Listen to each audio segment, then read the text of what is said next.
CPR అంటే ఏమిటి? అది ఎలా చేయాలి? తప్పక తెలుసుకోవాల్సిన విషయాలు. గుండె కొట్టుకోవడం ఆగిపోయినప్పుడు వారి ప్రాణాలను కాపాడేందుకు చేసే అత్యవసర ప్రక్రియనే సిపిఆర్ అంటే కార్డియో పల్మోనరీ రిసూసియేషన్. గుండెపోటు ప్రస్తుత పరిస్థితుల్లో జనాలు ఎక్కువగా ఎదుర్కొంటున్న ఆరోగ్య సమస్య. చికిత్స అందించడం ఏమాత్రం ఆలస్యమైన ప్రాణాలు గాల్లో కలిసిపోతాయి. ఎలాంటి ఆరోగ్య సమస్యలు లేని వారు సైతం ప్రస్తుతం గుండెపోటు బారిన పడుతున్నారు. సడన్గా హార్ట్అటాక్తో కుప్పకూలిపోతున్నారు. ఇలాంటి పరిస్థితుల్లో గుండెపోటు బాధితులను ఆదుకునేందుకు తక్షణ మార్గమే సిపిఆర్.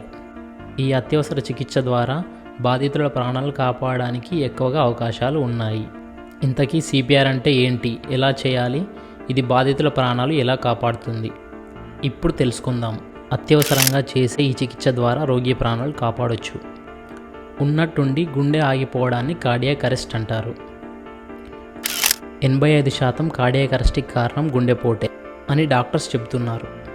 కొన్నిసార్లు ఇతర గుండె జబ్బులు, బాడీలో ఆక్సిజన్ శాతం తగ్గిపోవడం, కరెంట్ షాక్, పాము కాటు, భయం ఇలాంటి కారణాలు కూడా కార్డియాక్ అరెస్ట్కి దారితీస్తాయని వెల్లడించారు. గుండె ఆగిపోయినప్పుడు పక్క వాళ్ళు అందించే ఈ ప్రథమ చికిత్స ద్వారా ఆ వ్యక్తి ప్రాణాలు కాపాడొచ్చని చెప్తున్నారు. ఆ చికిత్సనే సిపిఆర్. కార్డియాక్ అరెస్ట్ తర్వాత తక్షణమే సిపిఆర్ చేస్తే జీవించే అవకాశాలు రెట్టింపు అవుతాయి. సాధారణంగా మనిషి గుండె కొట్టుకునే వేగం 60 నుంచి 100 సార్లు.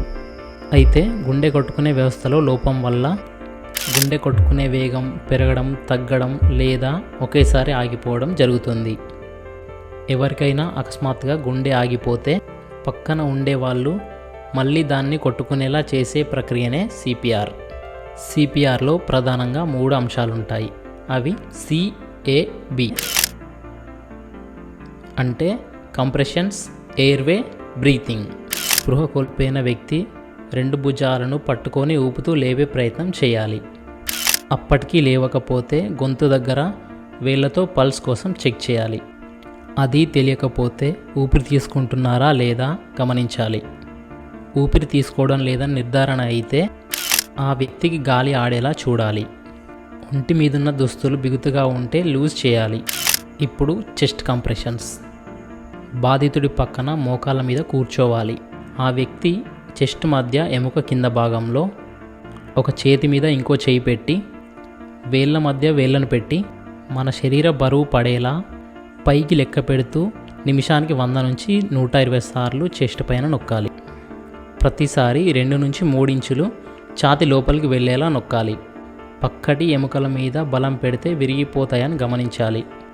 కొన్నిసార్లు సిపిఆర్ కరెక్ట్గా చేసినా ఎముకలు విరిగే ఛాన్స్ ఉంది. అయినా కంగారు పడకూడదు. ప్రాణాలు నిలిస్తే అవి సులువుగా అతుక్కుంటాయని వైద్య నిపుణులు చెప్తున్నారు. ఇక రెండవది ఎయిర్వే. సాధారణంగా వ్యక్తి పడుకొని ఉన్నప్పుడు ఆ వ్యక్తి నాలుక వెనక్కి వెళ్ళడం వల్ల గాలి ద్వారం మూసుకుపోయే ప్రమాదం ఉంది. గాలి వెళ్ళే ద్వారం పూర్తిగా తెరిచి ఉండడానికి ఆ వ్యక్తి తలని వెనక్కి అని దవడ పైకి లేపి ఉంచాలి. దానితో గాలి ద్వారం తెరిచి ఉండడం వల్ల కొంతవరకు గాలి ఊపిరితిత్తుల్లోకి వెళ్తుంది. మూడవది బ్రీతింగ్ అంటే శ్వాస ఇవ్వడం. బాధితుడికి ఊపిరి అందించడానికి ఆక్సిజన్ మాస్క్ వెంటనే అందుబాటులో ఉండకపోవచ్చు. అప్పుడు సన్నని రుమాల్ లేదా ఏదైనా క్లాత్ అడ్డు పెట్టుకొని మనం శ్వాస అందించవచ్చు.